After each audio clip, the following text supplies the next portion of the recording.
Shalom, shalom, good people. I hope you're all doing well. So today what I want to talk about is kind of like a loose guide on what your ideal plate should look like.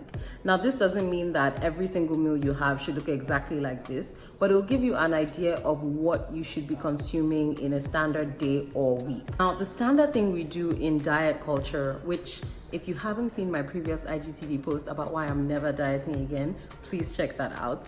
But the standard thing we tend to do is have like a list of things that you're cutting out and you're not eating again, or have a super restrictive meal plan. That tends to make you feel resentful essentially of that plan, and that emotional turmoil that comes with that makes it really difficult for you to stick to your diet. So with intuitive eating, what is really helpful is to actually know what nutrients your body needs and where exactly they come from. When you know the kind of foods that nutrients come from, when you listen to your body and you know that you're feeling a bit tired and you need energy, or your muscles feel weak and you need protein, it helps you understand how you should be eating. Without further ado, I'll go straight into the meal. Again, this is just an example. Not every single meal has to look like this, but this is a helpful loose guide to keep in mind when you think about your day or your week and how you've been eating so far. So enjoy. This is a plate of mixed vegetables, bulgur, and chicken. And it kind of represents the ideal plate you want to have when you're having any of your meals. This doesn't mean every single one of your meals should look like this, but you kind of want to keep this in mind as you go through your day or your week, and you kind of want to incorporate all of these at some point or the other.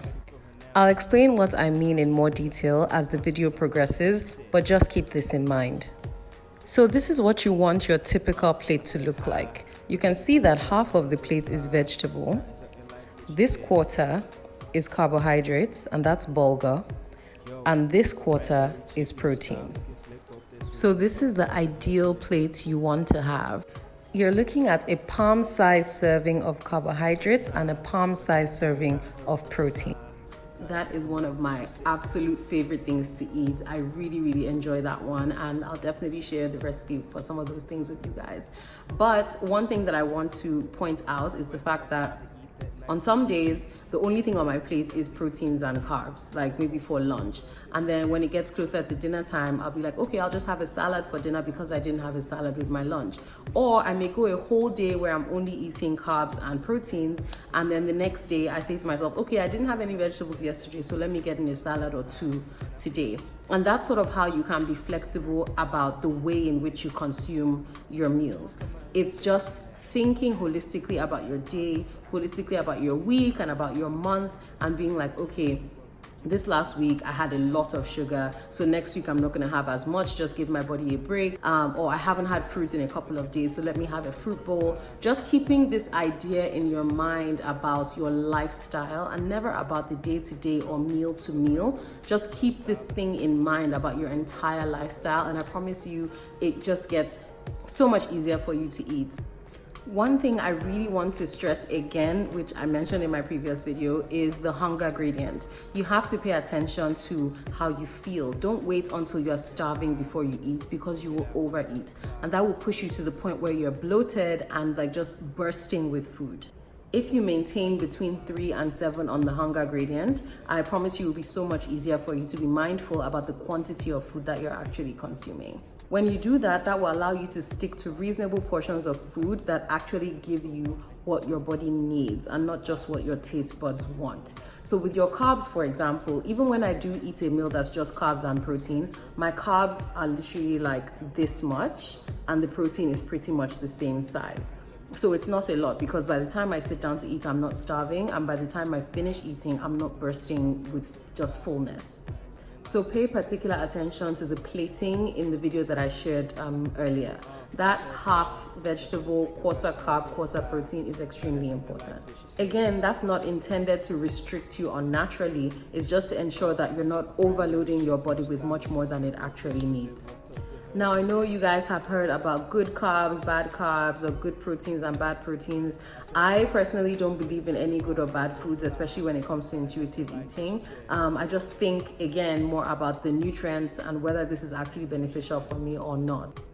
when you think about the difference between brown rice and white rice, for example, in terms of the glucose, they're not that far off, they're not that different. The thing is, with the white rice, it's stripped of so many other nutrients and beneficial things that kind of would metabolize slower in your system and not give you that insulin spike that you would get if you're just having pure white rice. So that's why we would choose a brown rice over white. Same thing goes for pasta, but that doesn't make white rice a bad food. So on occasion, if I find myself somewhere where I'm getting hungry and that's what's available, I will have some white rice, but it would just be palm size, like I mentioned earlier, and I'll make sure that I get some vegetables or something else to go with that. And one final thing to note is to make sure that you're eating whole cooked foods, not things that come out of cans and tubs and things, as much as you can avoid it. Once in a while, that's fine, but it really shouldn't make up the bulk of your diet. With anything in life, you're aiming for balance.